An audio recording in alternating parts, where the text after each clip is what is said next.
I was sharing yesterday that the universe is mental and that what we think, how we think, it manifests into our reality. And so, with that understanding, then we can understand that what we speak over ourselves matters.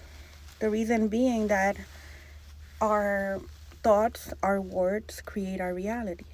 And so, although this sounds like everybody should know it, it took me a while to get it. It took me a while to really believe it, to really have it induced in me to my core.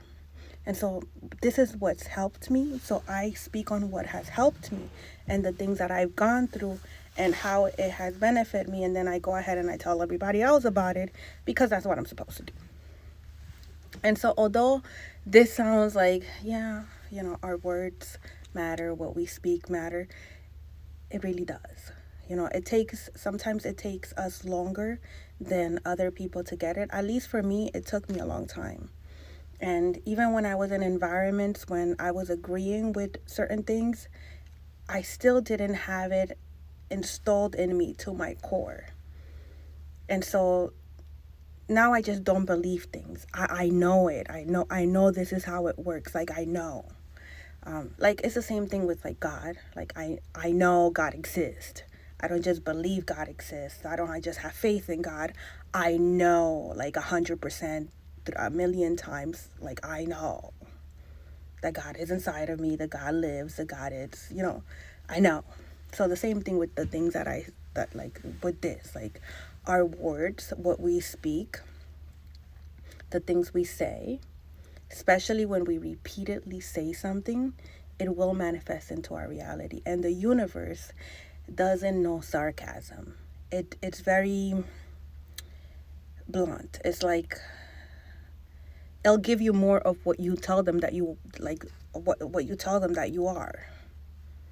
That's what will manifest into your reality. And so with that understanding, we can agree that our thoughts matter, that what we speak over ourselves matter, and that if we want to manifest a new reality, if we want to change our lives, if we want to heal, and that in order for us to heal, we have to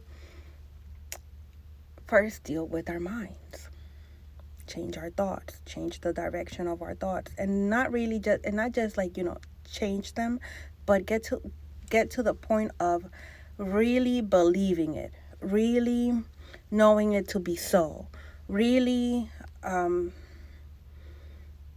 wanting what it is that we say we are, and being that which we say we are, right? Not just pretending to be it, but really being it. And when we do that, that will manifest into our reality no matter what it is. So if we manifest fear, right? If we're always scared of change, if we're always scared of new opportunities, if we all are always scared of people abandon, let's look at abandonment. I can speak on abandonment, right? So I would be scared of people leaving me. I would be scared of getting into relationships because I would be scared that they would leave me, right?